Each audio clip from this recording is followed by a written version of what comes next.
जय हिंद। इस वीडियो में हम समझते हैं कि विकास दुबे को पकड़ने के बाद पुलिस उसे न्यायालय क्यों नहीं ले गई और न्यायालय की ऐसी क्या कमियां रह जाती हैं कि मुकदमा जो होता है वो काफी लंबा चला जाता है। देखिए, विकास दुबे जब पुलिस की हत्या किया तो इसे समझ में आ गया था कि अब पुलिस हमारी जान ले सकती है, इसलिए ये भागकर मध्य प्रदेश के उज्जैन गया और महाकाल के मंदिर में जो वीआईपी एंट्री थी वहां से गया और वहां अपना नाम ओरिजिनल लिखा विकास दुबे और मोबाइल नंबर भी दिया और साथ ये जोर जोर से कह रहा था कि मैं विकास दुबे कानपुर वाला हूं। ये जानता था कि हमको सरेंडर करना है, वरना भागेंगे तो पुलिस मार देगी।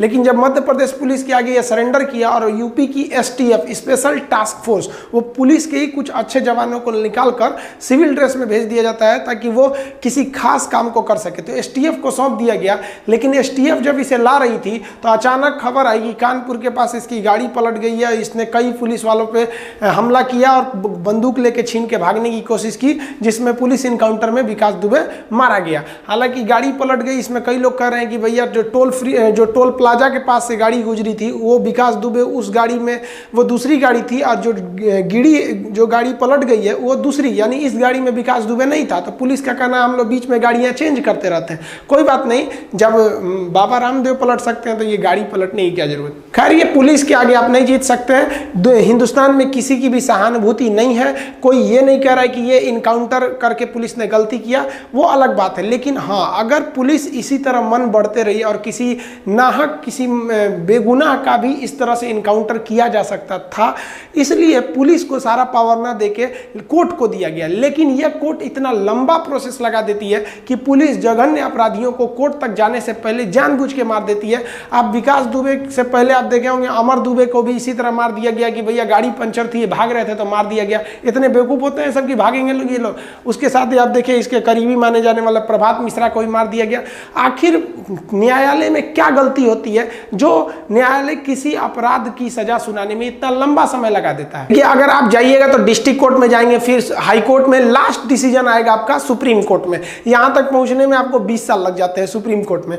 उसके बाद भी देखिए जो सबसे बड़ी एक समस्या आ रही है, सुप्रीम कोर्ट को अगर आप देखेंगे तो ये भारत में एक ही सुप्रीम कोर्ट है दिल्ली में। इतने बड़े एरिया में एक सुप्रीम कोर्ट यहाँ है, जबकि सुप्रीम कोर्ट ने खुद भैया संविधान में भी लिखा गया है कि राष्ट्रपति और मुख्य न्यायाधीश चाह के इसे ब्रांच खोल सकते हैं।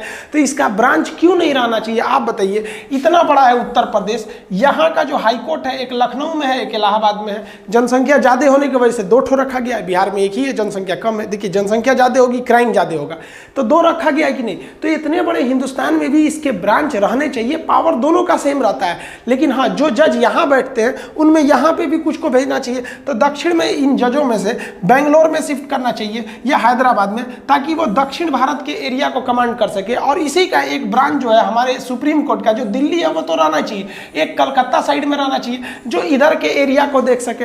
और ये दिल्ली पर बोझ भी कम होगा और यहाँ के लोगों को न्याय भी होगा। अब मान लीजिए कि केरला का कोई व्यक्ति है जो मान लीजिए गरीब है, अब वो सुप्रीम कोर्ट आएगा केस लड़ने के लिए, यहाँ आएगा, पता चला वकील हड़ताल पे बैठ गए सब, कोई वकील मर जाता है तो हड़ताल कर देते हैं लोग, कंडोलेंस पे चले गए। बूढ़े बूढ़े वकील हैं लोग, महीने में 20 दिन इनमें कंडोलेंस ही चला जाता है, कभी हड़ताल हो गया, पब्लिक मारी जाती है। इस चक्कर में न्याय नहीं मिल पाता है। देर से मिलने वाला न्याय अन्याय से कम नहीं होता है। हम लोग को लगता है कि नहीं कोर्ट की गलती है, कोर्ट की भी गलती नहीं है। इनकी जजों की संख्या इतनी कम है कि एक जज के ऊपर, सुप्रीम कोर्ट के एक जज के ऊपर कम से कम अगर आप देखेंगे तो लाखों मुकदमे। अब एक जज के ऊपर लाख लाख मुकदमा रहेगा, कहां से वो भी सुनेगा। अगर आपसे पूछे हिंदुस्तान में सबसे अच्छा डिपार्टमेंट कौन है तो आप कहेंगे हमारी आर्मी, एयरफोर्स, नेवी, यानी हमारी सेना है। तो सेना अच्छी क्यों है? क्योंकि उसका संगठन काफी अच्छा है। जो सेना जिसे हम लोग समझते हैं वो सेना इन्फेंट्री होती है। हम लोग पैदल सेना को आर्मी समझते हैं, ये इन्फेंट्री, ये लड़ाई लड़ती है इन्फेंट्री। लेकिन इन इन्फेंट्री के पीछे पूरी बहुत बड़े ग्रुप होती है, एक सप्लाई ग्रुप होती है।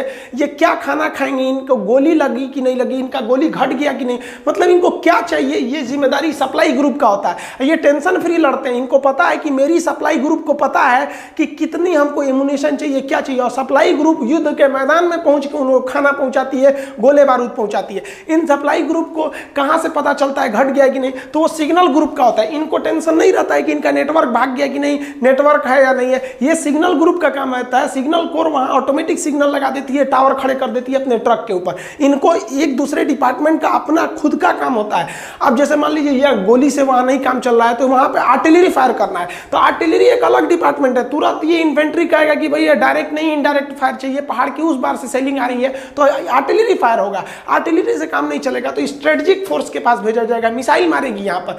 वहां से नहीं होगा तो फिर transport department, helicopter department, aviation department, हर जगह इनका कई सारे डिपार्टमेंट का इनका ग्रुप होता है। ट्रेनिंग का जो डिपार्टमेंट होता है वो अलग होता है। अब जब युद्ध के मैदान में ही इनके जो डॉक्टर होते हैं साथ में चलते हैं, पहचान क्या होती है इनकी टोपी पर यहाँ पर प्लस बना होता है, ये डॉक्टर होते हैं इन पे। तो आर्मी जो होती है इसीलिए वो अच्छा करती है कि सबको अपना अपना काम पता है और सब अपने अपने काम में एकदम माहिर होते हैं। इंजीनियरिंग कोर्स होता है कि अगर मान लीजिए सड़क टूट गया तो तुरंत बना देंगे, पुल टूट गया तुरंत बना देंगे। ये नहीं कि ये कई को सारा ट्रेनिंग दे दो, हर चीज का एक बहुत बड़ा ग्रुप होता है। इसलिए आर्मी कहीं भी जाती है तो सक्सेस हो जाती है। आप देखिए ना, बाढ़ आएगा आर्मी बुला लो, आग लग गया आर्मी बुला लो, कुछ भी कंट्रोल से बाहर हो गया आर्मी बुला दो। क्या वो क्या इंसान नहीं है, लेकिन उनके पास ना हर चीज का ग्रुप है, हर चीज के स्पेशलिस्ट है उनके पास, इसलिए वो काम फटाफट कर देते हैं। लेकिन हमारे यहाँ कोर्ट में क्या होता है, एक बड़ा सा कोर्ट का परिसर बना दिया जाता है, ये कोर्ट परिसर हो गया। अब इसमें ना 8-10 तो कोर्ट होंगे। देखिए ऐसा नहीं होता है एक कोर्ट में एक ही जज बैठता है, जहाँ जज बैठ गया वो कोर्ट हो गया,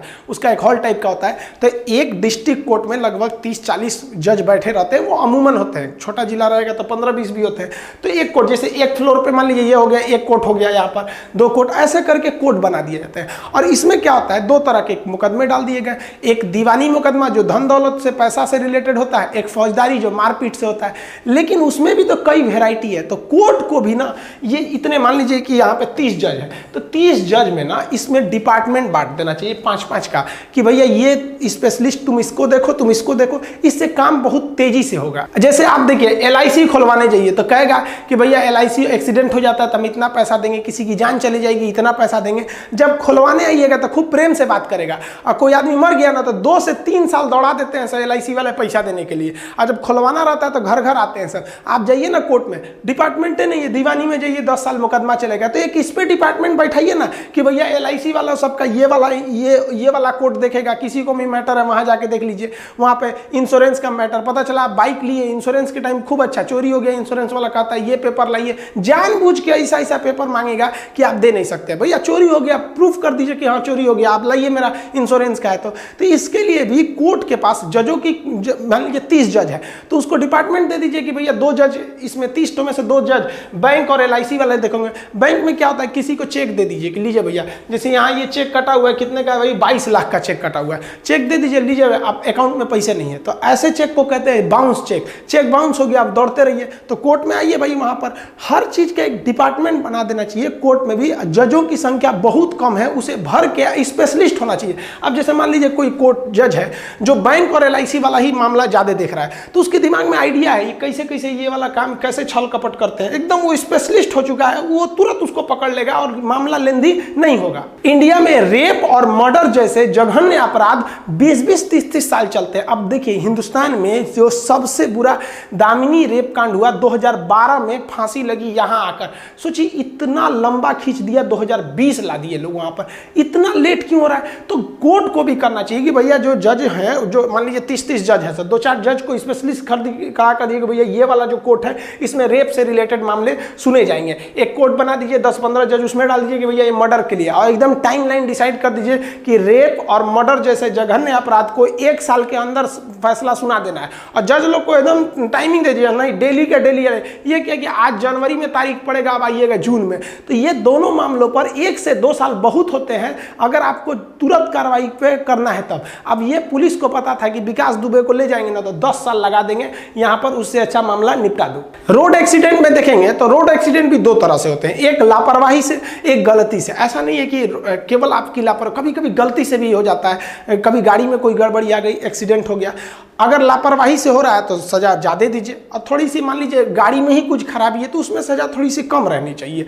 तो अब मान लीजिए कोई जज है, मर्डर भी वही देख रहा है, LIC भी वही देख रहा है बेचारा, बैंक भी देख रहा है, आपका रेप कांड भी देख रहा है, दहेज वाला भी देख रहा है, सब देख रहा है, तो उसके दिमाग में ना एकदम मतलब पूरा बोझ भरा हुआ है, उसके ऊपर प्रेशर ज़्यादा है। लेकिन अगर स्पेशली कोर्ट रहेगा कि नहीं इस पर एक्सीडेंटल मामले देखे जाएंगे, तो उसको पता है कि डेली डेली एक ही जैसे मामले आते हैं, तो समझ जाता है कि भैया ये ऐसे वकील इधर से उधर घुमा रहा है, हमको टाइम बर्बाद कर रहा है, तुरंत डिसीजन इससे तेजी से आएगा। आप एक अलग कोर्ट लगा सकते हैं डॉरी सिस्टम दहेज के लिए। आप देखेंगे दहेज पर बहुत ज़्यादा जुल्म भी होता है और कई महिलाएं इसका मिसयूज भी करती हैं, उनको किसी और वजह से कोई दिक्कत होगा सीधे केस कर देंगी दहेज का है। तो जज अगर स्पेशलिस्ट रहेगा तो पकड़ लेगा आराम से। अब आप मान लीजिए पुलिस डिपार्टमेंट है, पुलिस डिपार्टमेंट बहुत करप्शन है, पुलिस डिपार्टमेंट आपको कुछ भी नहीं किया है, फंसा दिया, तो पुलिस के खिलाफ आप कहाँ कीजिएगा? कोई कंप्लेन करने की जगह रहना चाहिए कि नहीं रहना चाहिए? तो उसके लिए भी एक अलग कोर्ट रहना चाहिए। हमारे यहाँ ठेकेदार लोग सड़क बनाते हैं, नालियां बनाते हैं, टूट टाट के बर्बाद हो जाता है। ठेकेदार कितना गलत सामान मिलाया है आप देखते हैं, लेकिन करेंगे क्या? कहाँ जाके कंप्लेन कीजिएगा? कोई है नहीं है आपको सुनने वाला। वहां के लिए कोर्ट रहना चाहिए, वो तुरंत इस पर इंक्वायरी करना चाहिए। और गवर्नमेंट को तो नियम बना देना चाहिए कि आप जिस राज्य के निवासी हैं आप उस राज्य में ठेकेदार नहीं हो सकते हैं, जिस तरह से आप जिस राज्य के निवासी हैं वहां के राज्यपाल नहीं हो सकते हैं। अब यूपी के आदमी को यूपी बिहार में ठेकेदार नहीं बनना चाहिए, उसको आपको ठेकेदारी लेना है तो जाइए कर्नाटक में, वहां आपका दबदबा सोर्स पैरवी सब खत्म हो जाएगा और पब्लिक को फायदा होगा। तो ये गवर्नमेंट को करना चाहिए कि भैया आप यहाँ के राज्य के निवासी हैं तो अगल बगल वाला राज्य को छोड़ के 2-3 राज्य को बाकी हर जगह आप ठेकेदारी लीजिए। इससे ऑटोमेटिक जो है करप्शन कम हो जाएगा। और रोड जैसे मान लीजिए बन गया, अब रोड बनाने में ठेकेदारों को भी अभी जो इंडिया गवर्नमेंट को उसमें करना चाहिए कि भैया आप जो रोड बना रहे हैं